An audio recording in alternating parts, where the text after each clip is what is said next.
The elevator doors closed, and his hand pressed against my lower back, firm, possessive, guiding me somewhere I knew I shouldn't go. "Relax," CEO Ethan Cross murmured, his breath warm against my ear. "You look like you're about to jump out of your skin." I was, because the last 3 people who'd been alone with him after hours had either quit without explanation or been transferred to departments so remote they might as well have fallen off the earth. And now it was my turn. The elevator climbed. His thumb traced a slow circle against my spine through my shirt. My heart hammered so hard I was sure he could feel it. "You've been working here how long, Jordan?" His voice was silk over steel. 3 months? 4, I whispered. 4 months and you still flinch every time I walk into a room? He leaned closer, and I could smell his cologne, something dark and expensive that made my thoughts blur. "Why is that?" "Because you're dangerous," I wanted to say. "Because everyone warns me about you." Instead, I said nothing. The elevator stopped, top floor, his private office. He stepped out first, glancing back with a smile that didn't reach his eyes. "Come on, I don't bite." That's not what I'd heard, but I followed him anyway. Because 4 months ago, I'd walked into this building believing I could change my life, that hard work and talent would be enough, that someone like Ethan Cross, brilliant, powerful, untouchable, would see something in me worth nurturing. I wasn't always this afraid. 4 months ago, I'd walked into Cross Industries with my degree still warm from the printer and ambition burning a hole in my chest. I was 23, fresh out of college, and desperate to prove myself. My family thought I was wasting my time. My ex laughed when I told him about the job offer. "You, working for Ethan Cross? He'll eat you alive." I'd told him to go to hell.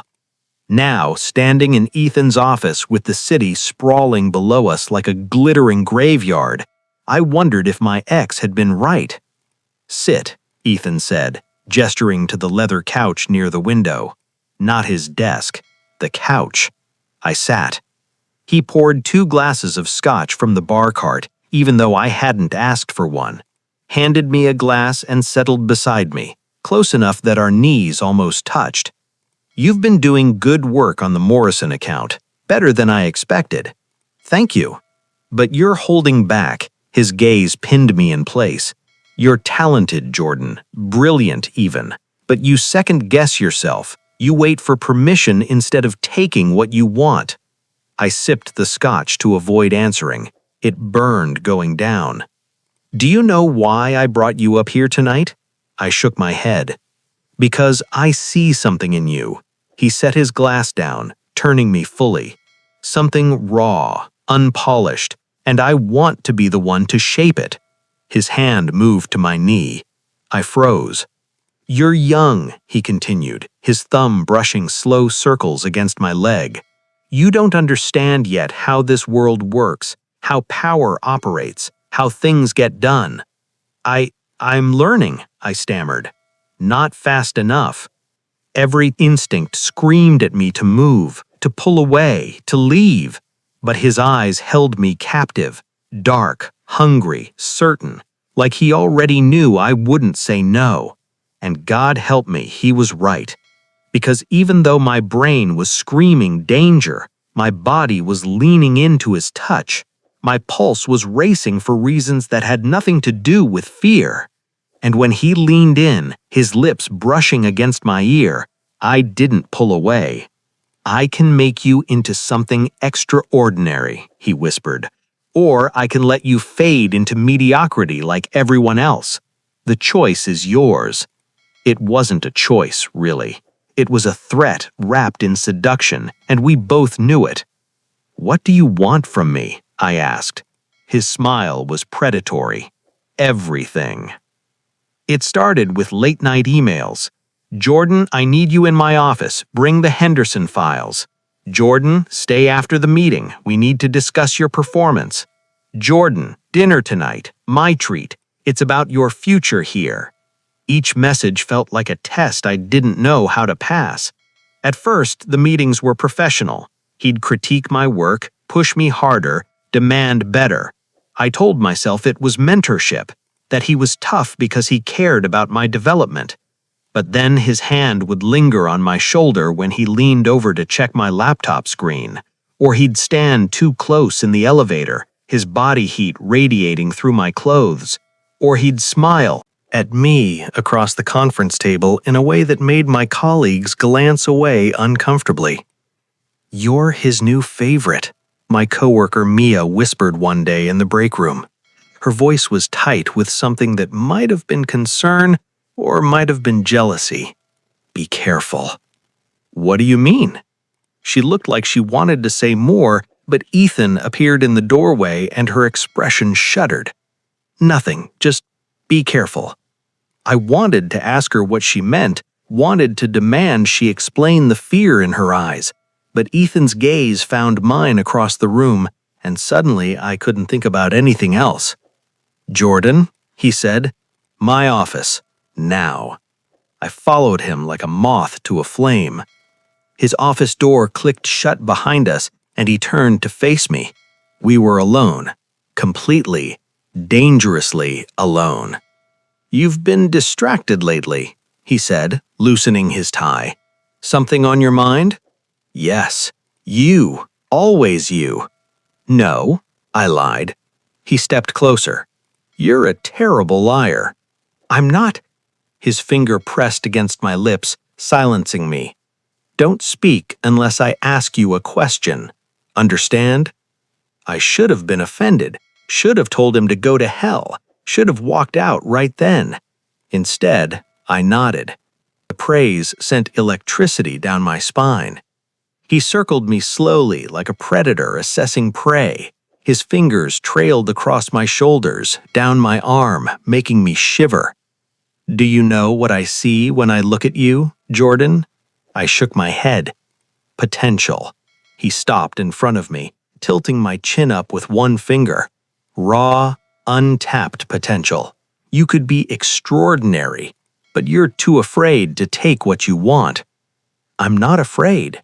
"Prove it." His thumb traced my bottom lip. "Kiss me." My heart stopped. This was it, the line. Once I crossed it, there was no going back. I crossed it. I pushed up on my toes and pressed my lips to his. "That's what I thought," he said, smirking. "You want this just as much as I do." I couldn't deny it. That night, he texted me at midnight. "Can't sleep. Thinking about you. Come to my place." I stared at my phone for 10 minutes, my thumb hovering over the screen. This was wrong, inappropriate, dangerous. I called a car anyway. His penthouse was exactly what I'd expected. Floor-to-ceiling windows, minimalist furniture, art that probably cost more than my entire life.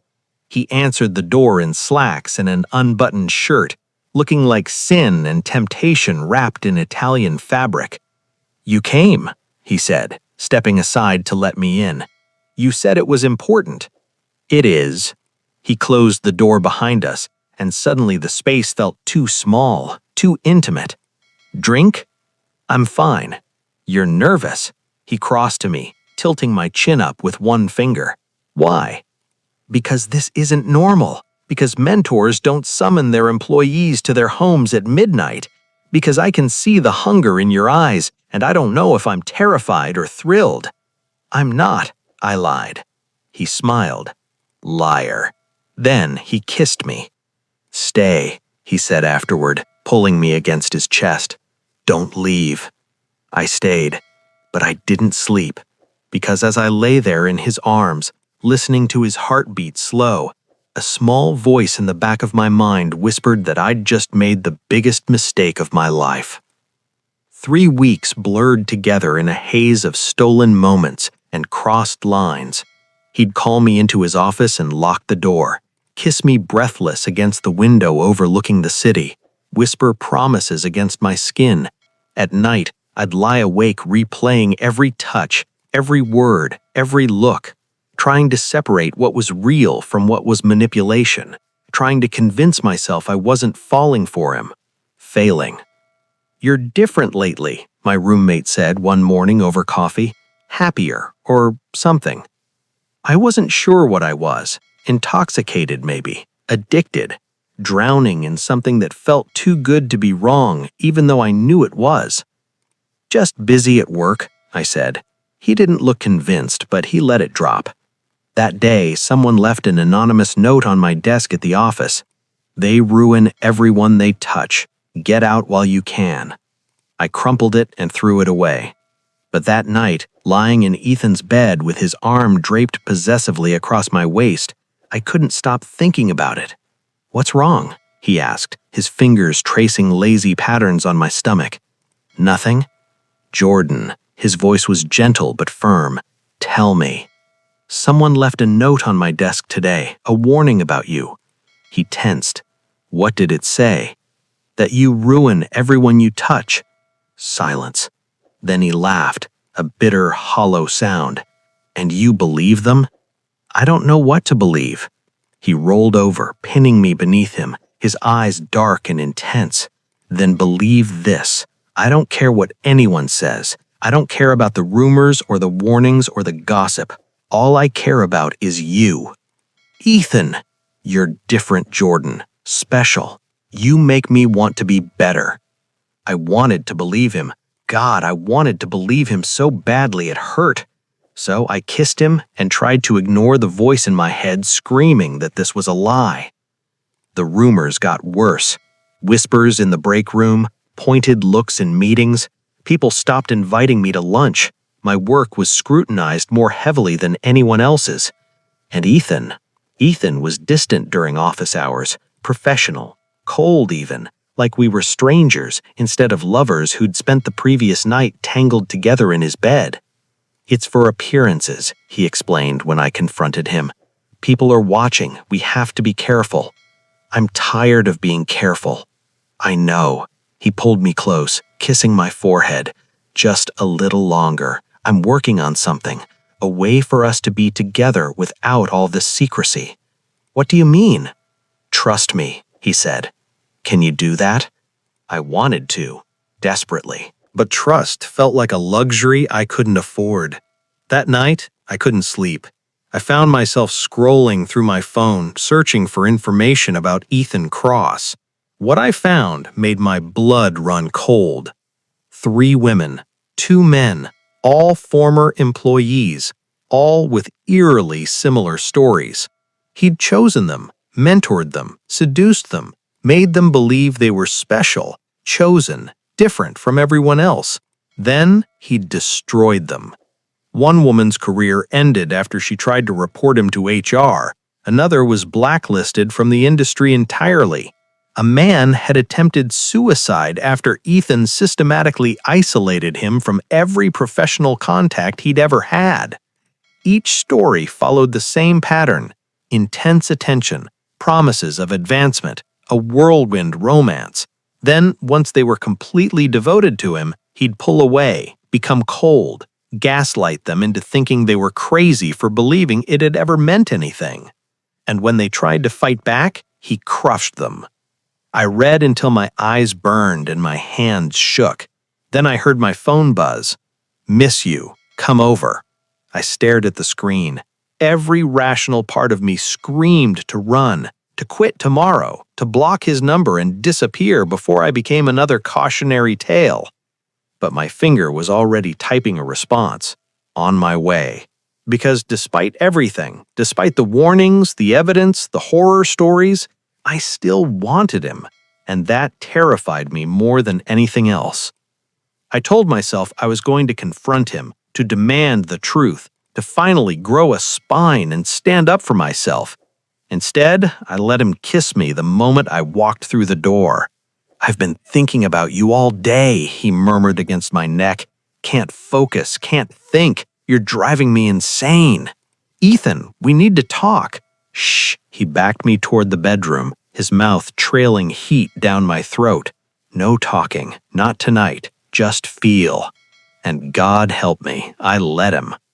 Afterward, we lay tangled together, our breathing slowly returning to normal. "Stay the night," he said, his fingers threading through my hair. "I always do." "No, I mean, stay. Move in with me." I went still. "What?" "Move in with me," he repeated. Moving in was surreal. He cleared space in his closet for my clothes, gave me a key, introduced me to his housekeeper as his partner. For a few weeks, I let myself believe in the fairy tale. We'd wake up together, have breakfast on his terrace overlooking the city. He'd drive us both to work, his hand on my thigh the entire way. At the office, we'd maintain professional distance, but I could feel his eyes on me constantly. And at night, we'd come home to each other. It felt real. It felt right. It felt like love. Then, everything fell apart. It started with small things. He'd snap at me for leaving my coffee cup on the counter, get irritated when I wanted to see my friends, question why I needed to go out when I had everything I needed at home. "I just want to spend time with you," he'd say, his expression wounded. "Is that so wrong?" It wasn't wrong, but it felt like a cage tightening around me. Then he started monitoring my phone. "Who's texting you?" he'd ask whenever I received a message. "Just my roommate." "What does he want?" "Nothing, just checking in." "Why does he need to check in? You don't live with him anymore." The questions felt innocent at first, caring even, but they became more frequent, more pointed, more controlling. One night, I woke up to find him scrolling through my phone. "What are you doing?" I asked, my voice sharp. "Just checking something," he said, not looking up. "That's my phone. And you're living in my house, using my Wi-Fi, eating my food." He finally looked at me, and his eyes were cold. "I have a right to know who you're talking to." "No, you don't." He stood, and suddenly the space between us felt dangerous. "Are you hiding something from me, Jordan?" "No." "Then why do you care if I look at your phone?" "Because it's mine. Because I deserve privacy." "Privacy," he laughed, but there was no humor in it. "Is that what you call it when you're texting your ex?" My blood ran cold. "I'm not." "Don't lie to me." He threw my phone across the room and it shattered against the wall. I saw the messages, him asking how you are, you responding. He texted me. I barely responded. You responded at all. Ethan was in my face now, his anger a palpable thing. "After everything I've done for you, after I made you, and you're still thinking about him?" "I'm not." "Get out." I froze. "What?" "Get out." His voice was ice. "Pack your shit and leave." "Ethan, please." "Now." I packed with shaking hands, tears streaming down my face. He watched from the doorway, his expression unreadable. When I was done, I looked at him one last time. "I love you." "No, you don't," he said. "If you did, you wouldn't have betrayed me." "I didn't betray you." "Leave, Jordan, before I do something we'll both regret." I left. The next morning, I was reassigned. A satellite office 3 states away, effective immediately. I tried to talk to HR, but they stonewalled me. Tried to talk to Ethan's assistant, but she wouldn't put me through. Tried to email him directly, but he blocked me. Within a week, I was gone, shipped off to a glorified closet with 1 window and no prospects. He destroyed me efficiently, methodically, the way someone might remove a stain. 2 months in exile, and I'd almost convinced myself I was over him. I'd stopped checking my phone every 5 minutes hoping for a message, stopped dreaming about him every night, stopped feeling like I was drowning every time I thought his name. Almost. Then he showed up. Just appeared in my doorway like a ghost, looking as devastatingly beautiful as ever. "What are you doing here?" I asked, my voice flat. "I came to see you." "Why? Haven't you done enough?" He closed the door, locked it, crossed to my desk and leaned against it. Too close, always too close.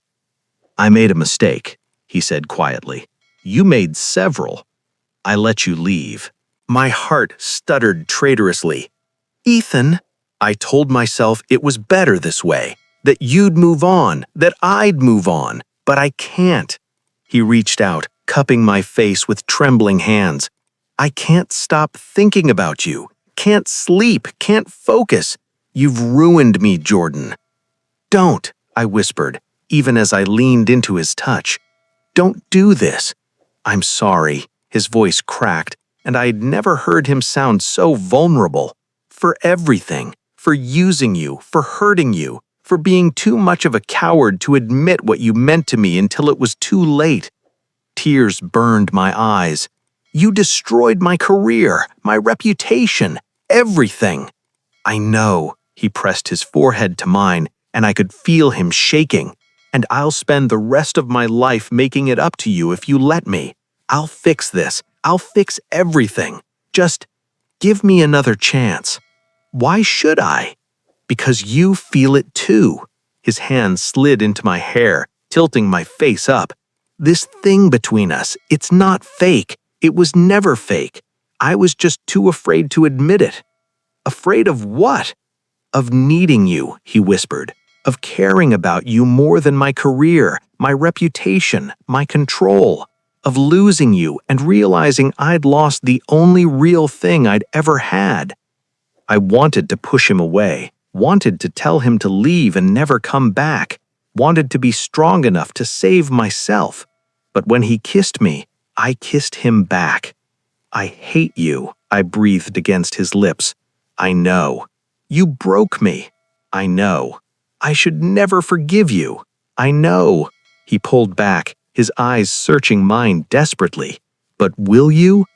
I didn't answer with words. Instead, I pulled him close and let myself drown for what I swore would be the last time. We crashed together like a storm, all desperation and anger and need. He held me like I was something precious. "I'm going to make this right," he said, his fingers tracing patterns on my bare shoulder. "I'm going to fix what I broke." "How?" I resigned. I sat up so fast I almost gave myself whiplash. "You what?" "I quit, walked away from Cross Industries this morning."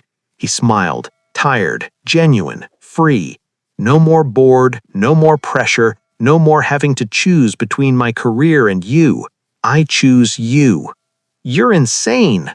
"Probably." He pulled me back down, kissing my temple. "But I'm yours, if you'll have me." I should have said no, should have remembered every warning, every red flag, every reason this was a terrible idea. But I'd never been good at doing what I should. "Okay," I whispered. "Okay? But you're buying me dinner every night for a year, and therapy, lots and lots of therapy." He laughed, and it was the most beautiful sound I'd ever heard. "Deal." 6 months later, I was standing in Ethan's new office, not the gleaming tower of Cross Industries, but a modest space in a startup downtown. He'd started over, built something from scratch, something honest, and he'd brought me with him as an equal partner. "You know this is insane," I said, watching him review contracts. He looked up, smiling. "You've said that multiple times. Because it's true. And yet you're still here, against my better judgment." He stood, crossing to me, pulling me into his arms.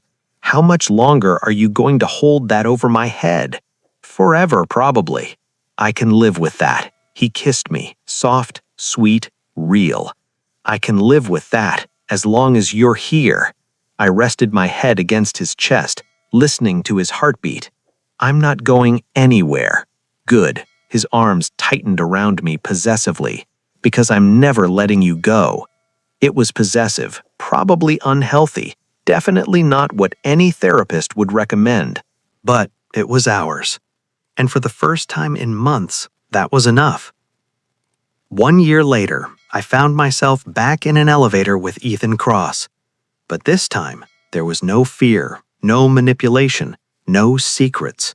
Just his hand in mine as we rode to the top floor of our building, the company we'd built together from ashes and second chances. "Remember when you first brought me to your office?" I asked. He grimaced. "Unfortunately." "I was an asshole." "You were." I squeezed his hand. but you're better now. Thanks to you. Thanks to us, I corrected.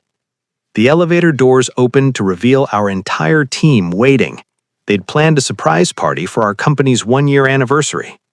Ethan pulled me close, kissing me in front of everyone. No hiding, no shame, no fear. I love you, he said against my lips. It was the first time he'd said it. I smiled. I know. That's it? Just, I know? I love you too, you idiot. He grinned. Beautiful, genuine, free. Good, because I'm never letting you go. I've mentioned that. I'll keep mentioning it until you believe it. I believe it, I whispered, and meant it. Because sometimes the most broken things create the most beautiful mosaics. Sometimes the people who hurt us the most are the ones who teach us how to heal. And sometimes, just sometimes, love is worth fighting for, even when every odd is stacked against you. Even when it starts with a whispered promise in an elevator. The end.